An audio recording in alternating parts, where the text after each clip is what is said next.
Meninggalnya sosok pemimpin Uni Soviet, Mikhail Gorbachev, menarik untuk dibahas seperti apa kiprah sehingga sosok ini mampu mengakhiri perang dingin pada saat itu antara Rusia dengan Amerika. Dan untuk membahasnya kita sudah bersama dengan jurnalis senior kita, Bang Nuim Hayat. Assalamualaikum warahmatullahi wabarakatuh, Bang Nuim. Waalaikumsalam warahmatullahi wabarakatuh. Apa kabar Iswayudi? Baik, Bang. Bang, kita kehilangan sosok dari Mikhail Gorbachev, sosok yang bisa dibilang cukup fenomenal untuk meredakan perang dingin pada saat itu antara Uni Soviet dengan Amerika Serikat. Nah, kalau Bang Nuim melihat sosok Gorbachev ini seperti apa, Bang? Tragis, Mm-mm. sangat tragis. Mm-mm. Oke lah, dikatakan dia mengakhiri perang dingin, Mm-mm. tapi itu suatu kekalahan bagi Uni Soviet sebenarnya. Kita Mm-mm. ingatkan apa yang pernah dikatakan oleh Presiden Ronald Reagan, Mr. Khrushchev, take the wall down, hancurkan tembok Berlin dan lain sebagainya. Dia melakukan suatu kesilapan barangkali atau kekeliruan, tapi itu barangkali sesuai dengan apa yang pernah dikatakan oleh sejarawan Prancis, Comte Auguste de Tocqueville. De Tocqueville ini pernah mengatakan seorang tokoh yang berusaha untuk mendemokrasikan suatu bentuk pemerintahan otoriter, maka dia akan menjadi korban pertamanya. Saya ulangi, seorang tokoh yang berusaha untuk mendemokrasikan suatu bentuk otoriter akan menjadi korban pertamanya. Jadi dia menjadi korban pertama. Dia hancur luluh, boleh dikatakan, gagal. Yang disebutkan tadi perestroika, glasnost-nya gagal. Jadi seperti dalam hal ini kita mesti mengingat juga keadaan di Indonesia ketika Habibie, almarhum Habibie itu ingin memerdekakan pers, betul-betul membebaskan media dan sebagainya. Kita sebagai orang media bersyukur. Tapi dia merupakan korban pertamanya. Jadi inilah yang terjadi dengan Mikhail Sergeyevich Gorbachev. Dia kalau di Uni Soviet, di Rusia, mereka tidak menyebutnya sebagai Mikhail Gorbachev, tapi Mikhail Sergeyevich. Sebagaimana juga halnya dengan Putin, mereka tidak menyebutnya Vladimir Putin, tapi Vladimir Vladimirovich. Jadi ini sistem Rusia. Nah, ini ada perbedaan yang sangat menyolok dalam pandangan perestroika dan glasnost yang diusung oleh Mikhail Sergeyevich Gorbachev. Ini berbeda dengan apa yang ingin diusung oleh pemimpin Tiongkok pada waktu itu, Deng Xiaoping. Nah, Deng Xiaoping melihat apa yang dilakukan oleh Gorbachev, dia barangkali geleng kepala. Dia mengatakan itu suatu kekeliruan besar. Karena apa yang dilakukan dengan perestroika, glasnost keterbukaan, perestroika suatu restrukturisasi. Atau zaman Bung Karno dulu disebut retooling, segalanya mau diritul, dan sebagainya. Nah, menurut Deng Xiaoping, jangan lakukan restrukturisasi dalam bidang politik. Lakukan itu di dalam bidang ekonomi. Ya, Deng Xiaoping menggunakan istilah tidak menjadi soal apa warna kucingnya, asalkan dia nangkap tikus. Artinya tidak jadi soal sistem ekonomi apa yang diterapkan, asalkan sistem ekonomi itu bisa mendatangkan kemakmuran, kesejahteraan kepada rakyat. Jangan di sistem politik. Sistem politik tetap komunisme yang sangat keras, yang disebutkan kediktatoran proletariat dan lain sebagainya. Ini yang barangkali gagal dipahami oleh Gorbachev. Dia melakukan hal yang akhirnya ibarat senjata makan tuan. Nah, Bang Nuim, kita ingat sebuah peristiwa penyerbuan Gedung Kapitol di 2021 di mana Gorbachev mengatakan penyerbuan Kapitol jelas sudah direncanakan sebelumnya dan tidak jelas oleh siapa. Ia kemudian mengungkapkan siapa yang ditujukan dalam pernyataannya. Gorbachev menyatakan bahwa penyerbuan tersebut mendatangkan pertanyaan mengenai nasib masa depan Amerika Serikat sebagai sebuah negara. Kalau Bang Nuim melihatnya seperti apa, Bang? Benar, itu tidak salah. Jadi kalkulasi yang dilakukannya itu benar. Siapa menyangka bahwa Gedung Kapitol yang selalu dikatakan itu adalah rumahnya demokrasi, itulah boleh dikatakan pusat demokrasi, bisa diserang terus-terusan seperti itu. Bagaimana misalnya aparat keamanan kecolongan, aparat keamanan Amerika terus terang kecolongan pada waktu itu. Mereka terbirit-birit para anggota, misalnya waktu itu Mike Pence sebagai wakil presiden yang harus mengumumkan kemenangan Joseph Biden, dia harus diungsikan demi keselamatan dirinya. Itu menunjukkan suatu anarkisme, ya, suatu huru hara yang sangat memalukan bagi sebuah negara Amerika yang selalu membanggakan dirinya sebagai demokrasi yang terbaik di dunia dan lain sebagainya. Tetapi di bawah Donald Trump, dengan segala kelihayan, kelicikan, ya terutama kelicikan lah, bukan kelihayan. Dia mencoba untuk meyakinkan bangsa Amerika bahwa pemilihan presiden itu telah dicuri, katanya. Bagaimana bisa dikatakan dicuri? Karena sistem di Amerika itu sedemikian rupa sehingga hampir mustahil, dan dia berusaha untuk membujuk berbagai orang-orang dari partai Republik ya untuk melakukan semacam perselingkuhan politik, dan alhamdulillah syukurnya mereka tidak mau. Dan sekarang ini kita lihat apa yang terjadi dengan Donald Trump. Dia kepergok menyimpan dokumen-dokumen yang harusnya diserahkan kepada arsip nasional, tapi dibawa ke Mar-a-Lago di tempat di rumahnya di Florida. Jadi betul apa yang dikatakan oleh Gorbachev, dan sampai sekarang Amerika itu memang sangat terbelah. Ini Amerika terbelah. Ya, kita selalu mengatakan bahwa dalam terutama pemilihan presiden tahun 2019 terjadi semacam keterbelahan bangsa kita dan lain sebagainya karena adanya politik identitas dan lain sebagainya. Ini terjadi sekarang di Amerika seperti yang dikatakan oleh Mikhail Gorbachev. Tapi kita juga mesti ingat, dalam hal ini peranan seorang Donald Trump cukup hebat, tetapi tidak akan sehebat itu kalau sekiranya Donald Trump pada waktu itu tidak boleh dikatakan didampingi oleh seorang perempuan, yaitu Margaret Thatcher yang menjadi Perdana Menteri Inggris. Nah, Margaret Thatcher yang terus-terusan mengatakan kepada Donald Trump, jangan mundur, jangan kamu mengulur sedikit pun dalam menghadapi Mikhail Sergeyevich Gorbachev. Ya, jadi kan orang selalu mengatakan, kadang-kadang tidak masuk di akal bahwa sebuah negara seperti Amerika itu bisa dipimpin oleh seorang mantan aktor film-film kelas 2. Orang selalu mengatakan bahwa Ronald Reagan itu adalah aktor film-film kelas 2. Ada film dia mengenai dengan monyet dan lain sebagainya. Tapi itulah Amerika. Itulah demokrasi yang memungkinkan seorang seperti Donald Trump dan kemudian memungkinkan seorang seperti Ronald Reagan dan seorang seperti Donald Trump bisa menjadi presiden. Dan ketika itu berhadapan dengan Mikhail Sergeyevich, kelihatan memang boleh dikatakan barangkali Ronald Reagan tidak segigih ya seperti yang kita lihat kalau tidak disebabkan oleh dorongan yang diberikan oleh Margaret Thatcher. Jadi di sini ada macam-macam pihak yang ikut bermain. Tapi kalau yang dikatakan tadi oleh Mikhail Gorbachev bahwa Amerika terpecah belah, itu betul. Sampai sekarang masih ada 75 juta orang pemilih yang mendukung Donald Trump di Amerika, yang mendukung Partai Republik, dan mereka tetap merasa bahwa Donald Trump adalah orang yang diutus ya barangkali oleh nasib, oleh takdir, oleh Tuhan dan sebagainya untuk make America great again, jadikan Amerika hebat lagi. Dia menganggap Amerika sudah kedodoran sehingga dia ingin memulihkan kembali kehebatan Amerika Serikat. Dan itu betul. Mikhail Sergeyevich benar dalam ramalannya mengenai Amerika.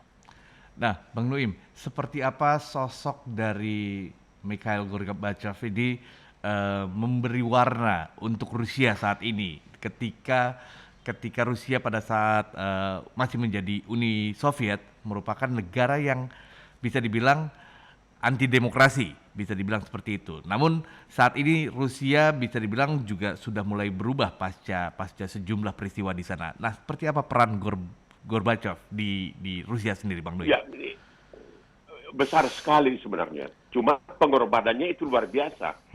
Bubarnya Uni Soviet sebagai suatu adik kuasa. Waktu itu ada dua adik kuasa. Kalau tidak dengan demikian, barangkali Tiongkok sampai sekarang juga tidak akan bangun seperti Tiongkok telah bangun seperti sekarang ini. Jadi memang dalam hal ini barangkali sejarah nanti pada akhirnya ketika menulis tentang Mikhail Sergeyevich Gorbachev mengatakan di satu sisi dia telah melakukan sesuatu untuk demokrasi. Bagaimana bisa sebuah negara waktu itu Boris Yeltsin ya, mengambil alih itu, bagaimana Boris Yeltsin juga seorang pemabuk, itu orang-orang yang tidak karuan. Itu kita heran.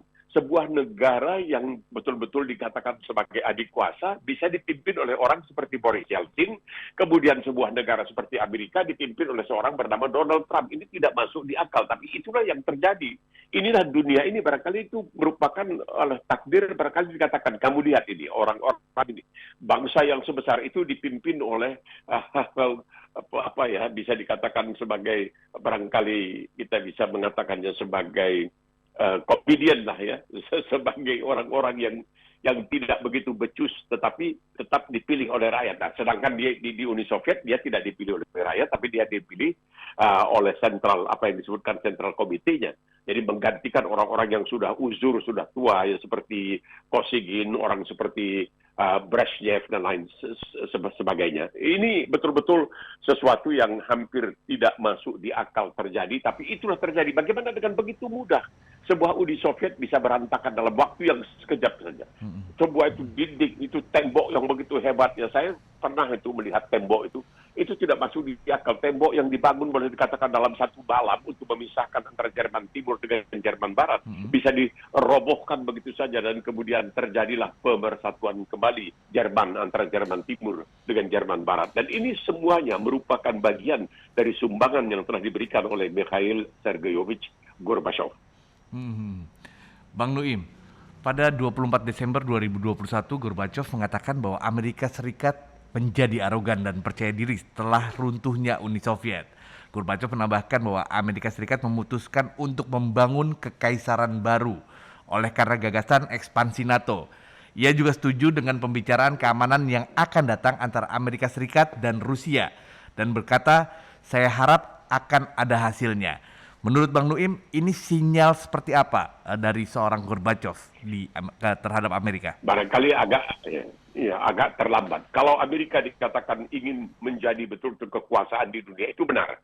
Kita tahu Amerika itu ikut campur di mana-mana. Amerika itu betul-betul masih tidak mau belajar dari kesalahan-kesalahan masa lalunya. Oleh sebab itu ada semacam aksioma, ada semacam ungkapan yang mengatakan Amerika itu sudah terlanjur kecanduan perang. Amerika sudah terlanjur kecanduan perang. Nah, ini sudah diperingatkan oleh Presiden Amerika Dwight Eisenhower ketika dia berkuasa selama 8 tahun. Nah, Eisenhower ini kita tahu orang yang selalu dikatakan merumuskan penyerbuan sekutu ke Eropa untuk mengalahkan Nazi, Jerman, mengalahkan Adolf Hitler pada waktu itu. Nah, ketika dia menjadi presiden, 2 kali dia menjadi presiden, dia mengingatkan bahwa Amerika berbahaya. Karena apa? Karena adanya semacam koalisi atau persekongkolan, kalau mau dikatakan persekongkolan, antara industri senjata dengan militer. Yang disebutnya the Military Industrial Complex. Dia memperingatkan, hati-hati, Amerika ini sudah nggak bisa lagi diselamatkan seperti orang jadi perokok.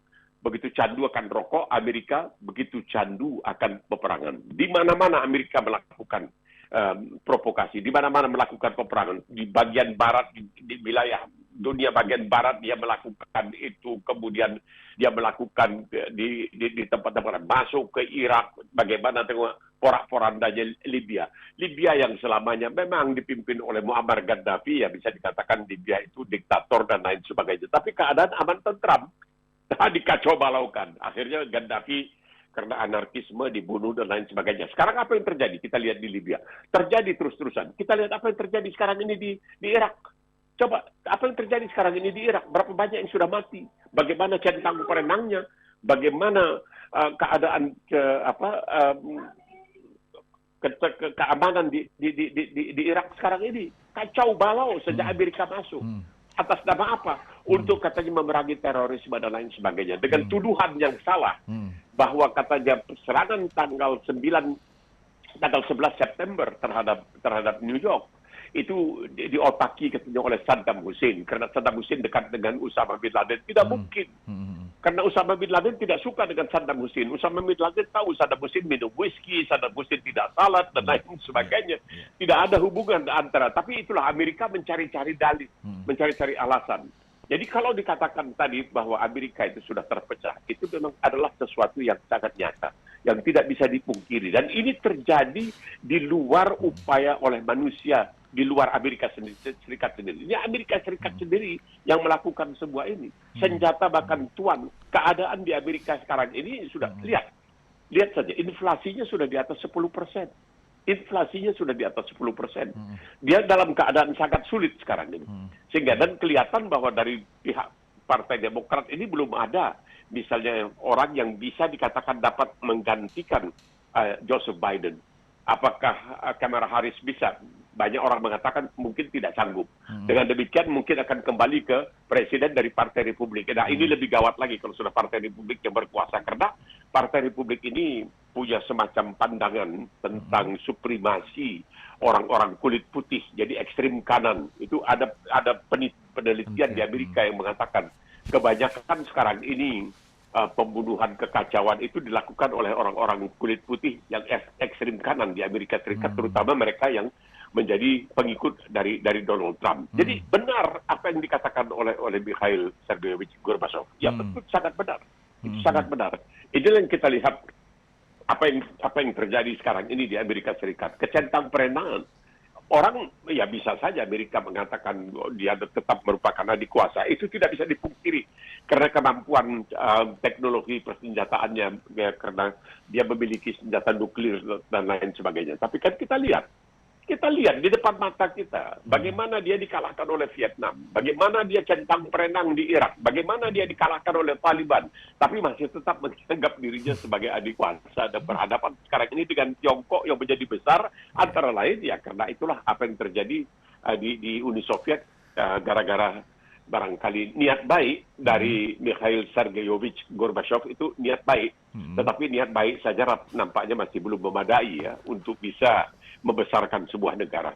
Bang Nuim, bisa dibilang Ya, Michael Sergei Gorbachev ini memiliki karir politik yang bisa dibilang sangat cepat di Rusia, di Uni Soviet pada saat itu. Dengan slogannya Glasnost yang tadi Bang Nuim sempat bilang dengan Prestoria.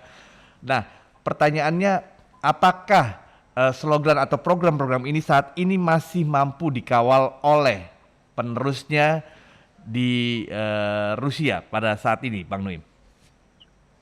sama sekali tidak.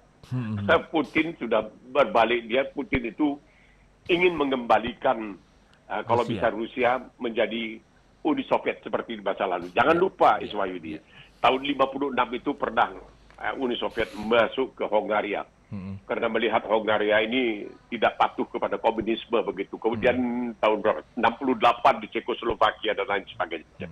Mereka tidak mau, mereka sangat ketat. Mereka menjaga keutuhan atau integritas dari wilayah Uni Soviet pada waktu itu. Tidak ada negara yang bisa meninggalkan Uni Soviet dan selamat, tidak bisa. Uni Soviet akan masuk dan tetap memaksa mereka untuk merupakan bagian dari Uni Soviet. Nah, banyak orang mengatakan ini semua ini akhirnya berantakan, pecahnya Uni Soviet, ya, terurainya Uni Soviet itu ya gara-gara Gorbachev. Oleh sebab itu yang namanya Vladimirovich Putin ini ingin mengembalikan. Kalau bisa dia ingin menarik ini sesuatu yang mustahil ya. Karena nampaknya telur telah dipecahkan dan menjadi telur dadar atau apa, tidak bisa dijadikan telur seperti aslinya. Tapi Putin itu ingin mengembalikan kejayaan Uni Soviet itu. Oleh sebab itu dia melakukan apa yang dia lakukan terhadap Ukraina dan lain sebagainya. Sudah jelas Mikhail Sergeyevich Gorbachev tidak setuju dengan apa yang dilakukan oleh Vladimir Putin. Tapi itulah yang ingin dikembalikan oleh Putin. Putin itu kembali ingin agar Uni Soviet menjadi sebagai negara adik kuasa seperti sebelum Gorbachev menyebabkan terurainya, bubarnya, istilahnya itu kasarnya, bubarnya Uni Soviet. Ini kita melihat bagaimana di Rusia sendiri seseorang yang berani membuat sesuatu kritikan mengenai serangan Rusia ke Ukraina itu bisa ditangkap. Bahkan kalau ada yang berani mengatakan itu perang antara Rusia dengan Ukraina, itu bisa ditangkap. Itu bukan merupakan perang, kata Putin dan sebagainya. Jadi Putin ini ya mungkin sebagai orang mantan intelijen ya, dia ingin untuk mengembalikan kejayaan Uni Soviet itu. Tapi apakah mungkin atau tidak? Rasanya sama sekali tidak mungkin dalam keadaan seperti sekarang ini. Karena dia melihat apa yang telah dia lakukan ini tambah memperketat dan memperkuat NATO sendiri. Jadi kalau sebelumnya misalnya Swedia, Finlandia tidak mau menjadi anggota NATO, sekarang mereka ingin untuk menjadi anggota NATO. Padahal dulu tidak kan. Nah, ini juga jadi perbuatan Putin ini pun kita lihat ada imbas-imbas negatifnya. Ibarat barangkali ya dia mempertinggi tempat jatuhnya sendiri. Inilah barangkali kalaupun bagi Mikhail Gorbachev ini yang sangat disesalkannya, karena dia ingin betul-betul untuk melakukan suatu perubahan glasnost perestroika yang diusungnya. Dan dia sungguh-sungguh dalam hal ini, sungguh-sungguh.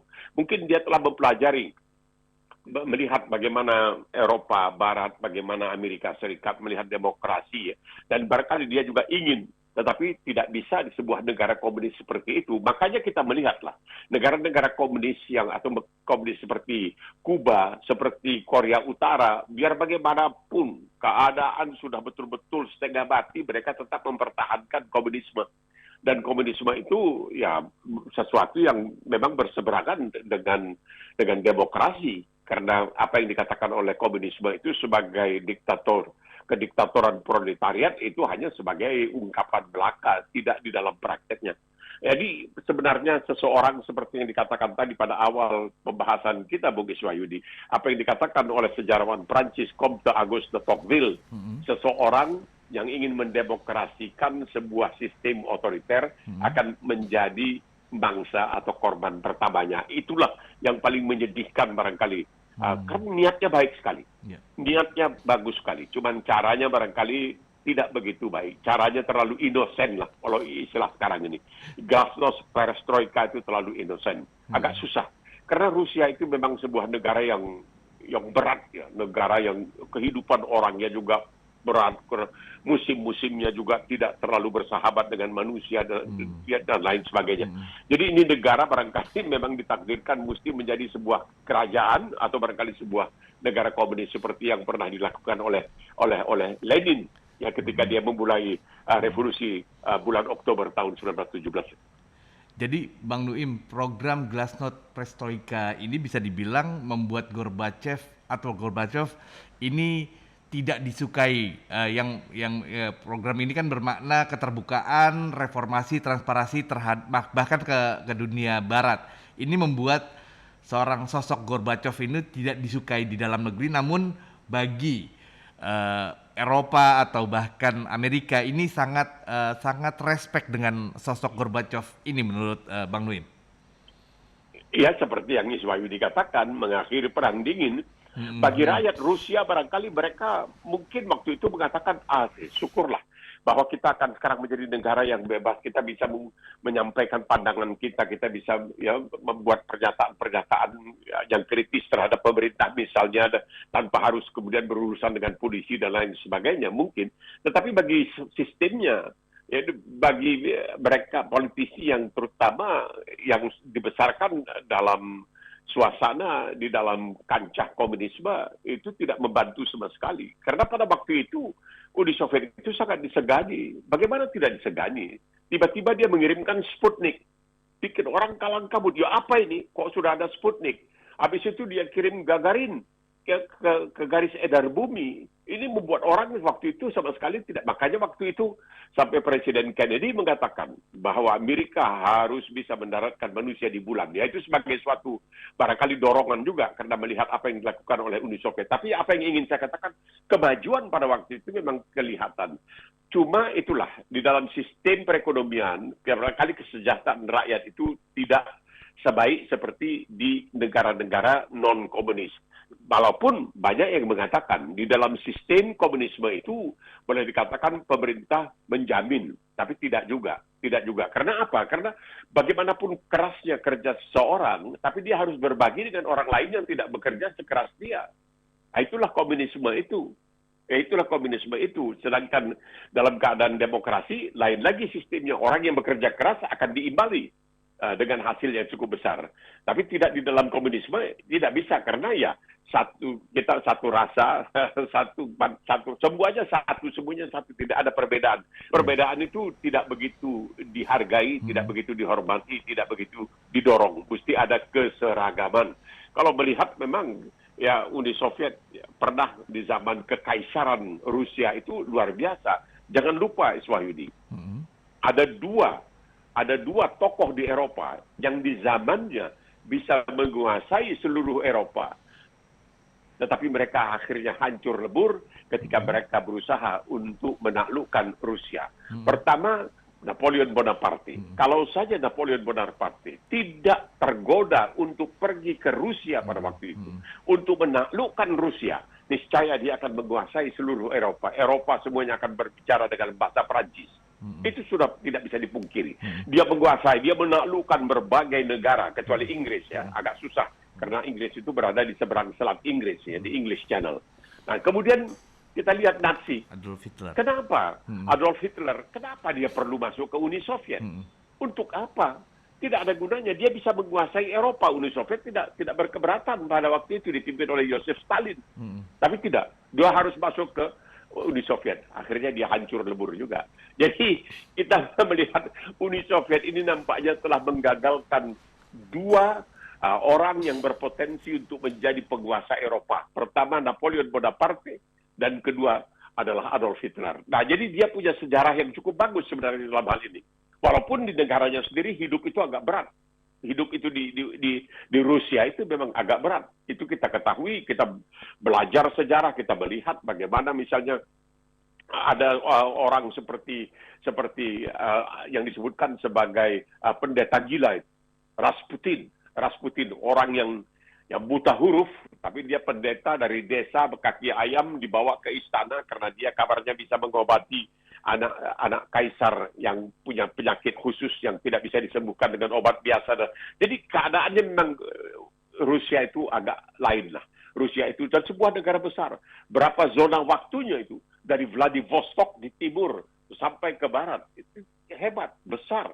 Tetapi ya sekarang ini ekonominya memang agak tersendat-sendat walaupun sudah bangkit kembali karena mampu mengekspor minyak dan gas dan lain sebagainya. Tapi dalam keadaan seperti sekarang ini melakukan lagi kesalahan. Jadi seakan-akan apa yang dilakukan oleh Vladimir Putin ini mengulangi apa yang pernah dilakukan oleh orang seperti Napoleon Bonaparte dan orang seperti Adolf Hitler yang barangkali oleh Gorbachev tidak akan disukai. Ya, ini adalah sesuatu yang untuk Gorbachev adalah kesalahan yang fatal. Bang Nuim, seperti apa Indonesia bisa melihat apa yang terjadi dengan Rusia pada saat Uni Soviet dan saat ini ketika kembali coba dikumpulkan lagi oleh seorang Vladimir Putin? Bang Nuim. Ya, insya Allah ini tidak terjadi kepada Indonesia karena kalau kita berdiri sendiri, misalnya ada negara Sumatera Timur atau negara ini, tidak akan ada orang mandang kita dengan sebelah mata. Tapi sebagai sebuah negara kesatuan, negara kesatuan Republik Indonesia, kita diperhitungkan. Jadi itu kita mesti melihat. Tetapi itu saja tidak cukup. Itu saja tidak cukup. Jadi kalau mau mengambil percontohan, tidak mengambil percontohan dari Uni Soviet, tapi dari negara di sebelahnya yaitu Tiongkok yang juga menerapkan sistem komunisme, tetapi sistem ekonominya lebih ke kapitalisme, ya, ke ekonomi bebas, sedangkan politiknya tetap politik komunis. Kalau kita melihat apa yang terjadi sebenarnya, apa yang tidak terjadi di Uni Soviet atau di Rusia, tetapi terjadi di Tiongkok. Ketika Uni Soviet bubar, itu banyak kabarnya diobral segala macam. Maka mendadak jadilah orang-orang kaya baru di Rusia itu. Sampai sekarang ini ada yang punya yacht, punya perahu untuk senang-senang itu harganya puluhan juta dolar. Ada satu di parkir kalau kita berlabuh di Fiji harganya 40 atau 50 juta dolar. Karena pada waktu itu harta negara itu boleh dikatakan betul-betul diobral dan lain sebagainya, dan sejumlah oligarki itu membeli semua ini dan menjadikan diri mereka kaya. Jadi ini yang perlu dicermati juga.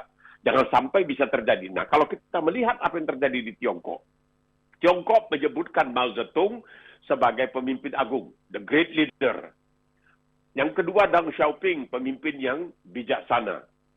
Yang ketiga, ini boleh dikatakan Xi Jinping, ini pemimpin yang bijaksana. Sedangkan Deng Xiaoping dianggap sebagai pemimpin bangsa. Kenapa dia dianggap sebagai pemimpin bangsa? Karena pertama ketika dia berkuasa, apa yang dilakukannya sehingga dia nampaknya bisa terus berkuasa terus-terusan secara lanjut adalah menghadapi korupsi. Yang diistilahkan dengan menghukum koruptor dengan satu peluru. Tidak perlu pakai regu tembak yang banyak-banyak, buang waktu, buang tenaga satu dari belakang door. Bukan berarti dia mampu sudah menghilangkan korupsi, tetapi dia mampu mengurangi korupsi. Jadi ini penting. Nah, di Rusia waktu itu terlambat. Sehingga keadaan di Rusia sampai sekarang pun bagi banyak orang perekonomiannya masih agak setengah mati juga. Memang secara keluar, Rusia merupakan eksportir gas, merupakan eksportir uh, minyak Wajar. dan lain sebagainya yang sangat luar biasa. Tetapi apakah uang itu digunakan untuk kepentingan rakyat, itu masih belum bisa dikatakan demikian halnya. Jadi ada hal-hal yang bisa kita pelajari dari Uni Soviet. Bubarnya Uni Soviet menghilangkan hormat orang kepada Uni Soviet karena Rusia merupakan satu negara.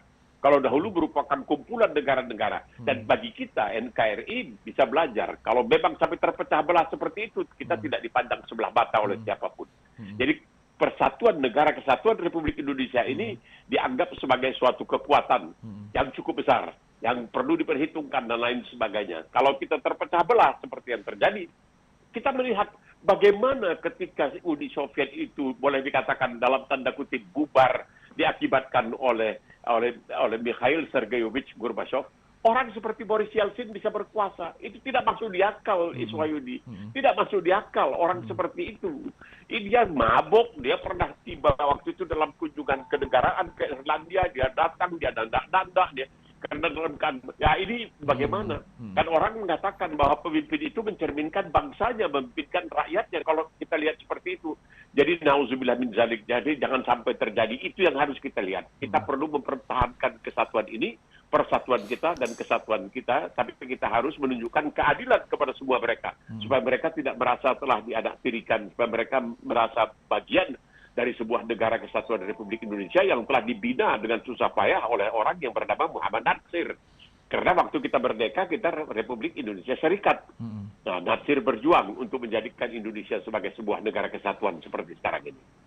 Bisa dibilang apa yang terjadi di Rusia seharusnya semakin menguatkan kita bahwa ketika Indonesia yang merupakan negara kesatuan Republik Indonesia ini, anggaplah kemudian ada yang berpikiran untuk memisahkan diri, tidak akan seperti yang punya pemikiran itu pikirkan. Bisa dibilang apa yang terjadi sekarang di Yugoslavia, di Ukraina, bisa dibilang saat ini itu tidak seperti mimpi-mimpi mereka ketika mau memisahkan diri, bisa dibilang seperti itu ya Bang Nuim. Karena dalam peta politik dunia mereka pun tidak akan dianggap sebuah negara yang bisa dibilang punya suara yang cukup berarti.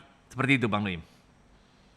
Iya, itu dia. Jadi kita pernah ya mengalami pada waktu kita baru merdeka dulu ada gagasan bagaimana membentuk sebuah negara NST, negara Sumatera Timur dan lain sebagainya dipimpin oleh Dr. Mansur atau apa. Itu semuanya tidak akan mungkin berhasil bagi satu, tapi tidak berhasil bagi seluruhnya. Nah, kita ini mesti melihat, kita sudah, ya memang kita punya ratusan dialek, ya kita punya ratusan barangkali budaya dan lain sebagainya. Tapi ada hal yang mempersatukan kita dari Sabang sampai Merauke, dari barat sampai ke timur, berjejer pulau-pulau itu. Ini yang perlu kita pertahankan. Karena apa? Karena ya, ketika PRRI, Permestap, memang barangkali mereka bukan ingin memisahkan. Mereka ingin hanya memperbaiki keadaan pada waktu itu dengan cara melakukan pemberontakan. Tapi bukan barangkali tujuan utamanya adalah untuk memisahkan diri. Tidak, kita lihat gerakan Aceh Merdeka juga akhirnya selesai dan lain sebagainya. Jadi ada kesadaran pada diri kita untuk tidak melakukan hal-hal yang bisa merugikan semua kita. Nah, dengan kita bersatu kita teguh, bercerai kita runtuh. Itu memang adalah suatu barangkali petuah dari orang kita. Untuk bagi kita bangsa Indonesia untuk mempertahankan kesatuan ini, asalkan semuanya merasa ada keadilan untuk mereka. Jangan sampai ada yang merasa telah dianaktirikan atau disia-siakan atau diterlantarkan atau tidak diindahkan, dibengkalaikan dan lain sebagainya. Itu yang akan mendatangkan bahaya bagi negara kesatuan Republik Indonesia ini. Terima kasih Bang Nuim. Mudah-mudahan di HUT RI yang ke-77 ini, walaupun kita bisa dibilang tidak bergembira juga. Maksudnya kita merasa berduka dengan meninggalnya Gorbachev, bisa dibilang Mikhail Gorbachev, bisa dibilang kita berduka. Namun dari sosok ini kita bisa belajar bahwa negara kesatuan Republik Indonesia yang sudah kita kawal selama 77 tahun ini seharusnya semakin menguatkan kita bahwa ini adalah kesepakatan yang memang harus kita jaga sebagai penerus, bisa dibilang seperti itu ya Bang Nuim ya. Karena yang terjadi atau yang dilakukan yang terjadi di Rusia yang kemudian bisa menjadi pembelajaran, jadi mimpi atau kemudian ada orang-orang yang berbicara, memberikan pemikiran bahwa kalau kita memerdekakan sendiri dari negara kesatuan Republik Indonesia akan lebih sejahtera, akan lebih mampu ya. Kita bisa lihatlah dalam beberapa negara-negara yang melakukan atau wilayah-wilayah yang melakukan itu ternyata itu hanya dalam istilah sastra menunggu godot mungkin ya Bang Nuim ya. Ya, ya. Bisa dibilang seperti itu. Bang Nuim, terima kasih atas masukannya dan mudah-mudahan kita bisa mengambil pelajaran dari sosok Mikhail Gorbachev yang meninggal pada Selasa kemarin di usianya ke-91 tahun. Terima kasih Bang Nuim. Mudah-mudahan. Siap. Sama-sama. Siap.